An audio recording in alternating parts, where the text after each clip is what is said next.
Hi friends, good afternoon. Welcome back to my channel. வாங்க இன்றைக்கி என்ன ரெசிபின்னு பார்ப்போம். இன்றைக்கி என்ன ரெசிபின்னு பார்த்தீங்கன்னா, பன்னீர் வச்சு தாங்க செய்ய போகிறோம். பன்னீர் கிரேவி தாங்க, தொக்கு மாதிரி தாங்க பண்ண போகிறேன்.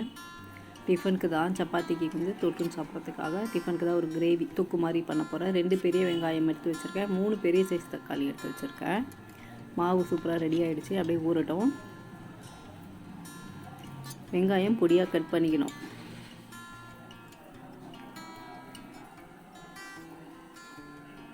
பன்னீர் பார்த்திங்கன்னா கட் பண்ணியாச்சு. இப்போ வாங்க ரெடி பண்ணலாம். எப்படி பண்ணுறதுன்னு பார்க்கலாம். ஃபஸ்ட்டு கடாயில் கொஞ்சமாக எண்ணெய் ஊற்றிக்கிறேன். ஒரு அரை டீஸ்பூன் போல் தனியா போட்டிருக்கேன், முழு தனியா. மசாலா இது மெயின் மசாலா இது.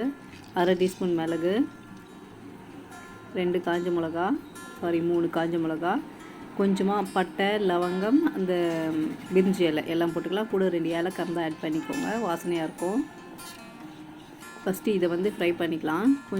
கொஞ்ச நேரம் கலரி விடுங்க, ரொம்ப ஃபுல் ஃப்ரை பண்ண வேணாம். கொஞ்ச நேரம். பூண்டு, இஞ்சி,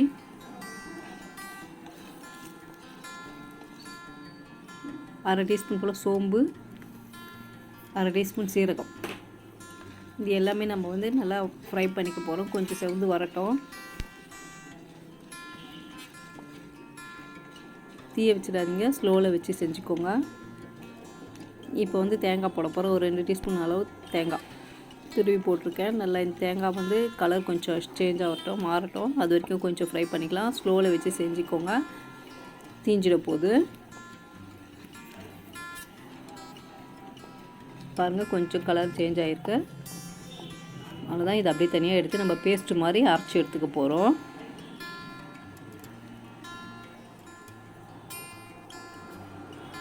அது கடாயிலே கொஞ்சமாக எண்ணெய் ஊற்றிக்கிறேன். கொஞ்சமாக ஒரு அரை டீஸ்பூன் போல் மிளகாத்தூள், மஞ்சாத்தூள், கொஞ்சமாக உப்பு. நம்ம இந்த பன்னீரை வந்து போட்டு ஃப்ரை பண்ண போகிறோம். கேஸு கம்மியான தீயில் வச்சு செய்யுங்க. அப்போ தான் வந்து மிளகாத்தூளை தீஞ்சிடாது, இல்லைனா அடி பிடிச்சிடும், தீஞ்சிடும், கருப்பாயிடும், கலர் வராது. இப்போ பன்னீரை போட்டுக்கலாம். ஒரு அரை டீஸ்பூன் தான் மிளகாத்தூள் போட்டிருக்கேன், கொஞ்சமாக மஞ்சாத்தூள், கொஞ்சமாக உப்பு போட்டிருக்கேன்.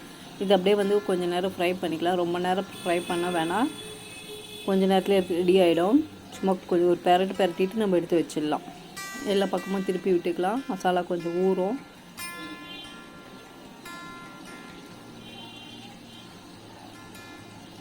ஒரு 5 நிமிஷம் போல் இருந்தாலே போதும். ரொம்ப நேரம் இருக்கணுன்ற அவசியம் இல்லை. பாருங்கள், இந்த அளவு இருந்தால் போதும். இப்போ இது அப்படியே வந்து ஒரு பிளேட்டுக்கு மாற்றிட போகிறோம். 2 பக்கமும் திருப்பி விட்டுடுங்க.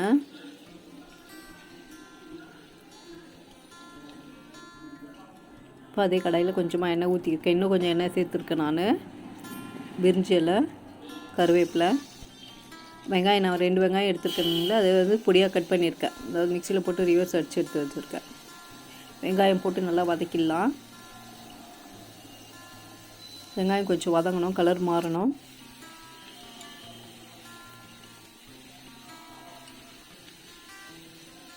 கொஞ்சமாக மஞ்சாத்தூள் ஆட் பண்ணிக்கலாம். மிளகாத்தூள் 1.5 டீஸ்பூன் அளவு போட்டிருக்கேன். ஏன்னா வந்து மிளகு போடுறோம், காஞ்ச மிளகா போட்டிருக்கோம், அதனால் 1.5 டீஸ்பூன் அளவு போட்டிருக்கேன். காரம் அவங்கவுங்களுக்கு தேவையான அளவு பார்த்து திட்டமாக ஆட் பண்ணிக்கோங்க. உப்பும் அதே மாதிரி தான். உப்பு இப்போ குழம்புக்கு தேவையான அளவு தோராயமாக ஒரு அளவு போட்டுக்கலாம். 10 லாஸ்ட்டில் கூட போட்டுக்கலாம். திட்டமாக கொஞ்சம் உப்பு போட்டிருக்கேன். வெங்காயம் அந்த மிளகாத்தூள் வாசனைலாம் கொஞ்சம் நேரம் போகட்டும். கொஞ்சம் நேரம் வதக்கிட்டு அதுக்கப்புறமா 3 தக்காளி வந்து கட் பண்ணி வச்சுருந்தோம் பார்த்தீங்களா, அதை நைஸாக அரைச்சி ஊற்றிக்கலாம்.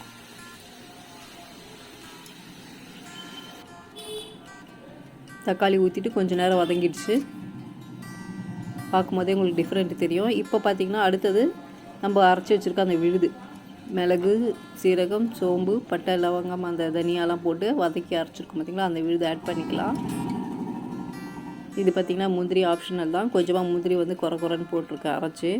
நம்ம அது வதக்கி மசாலா கூடவே ஆட் பண்ணி அரைச்சிருக்கணும். நான் வந்து மிஸ் பண்ணிவிட்டேன், அதனால் இப்போ போட்டிருக்கேன். அது ஆப்ஷனல் தான். வேணும்னா ஆட் பண்ணிக்கோங்க, வேணான்னா விட்டுடலாம்.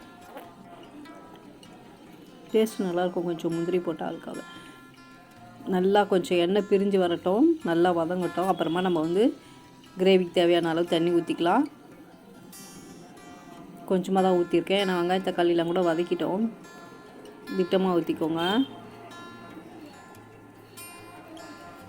உப்பு காரெலாம் கரெக்டாக இருக்குன்னு செக் பண்ணிக்கோங்க ஒரு வாட்டி.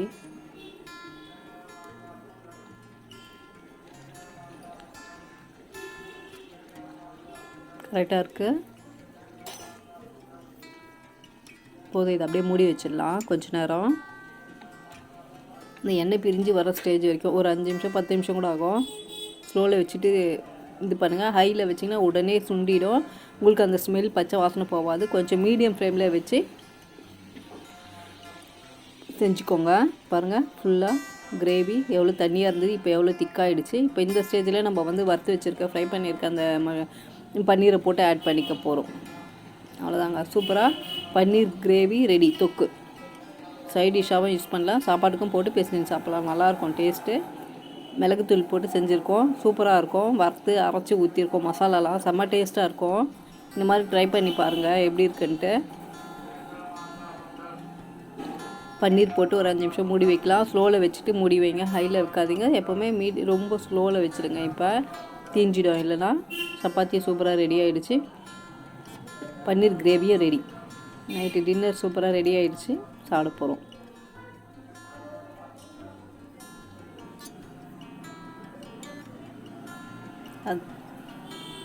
சப்பாத்தி பன்னீர் கிரேவி சூப்பராக ரெடி ஆகிடுச்சிங்க.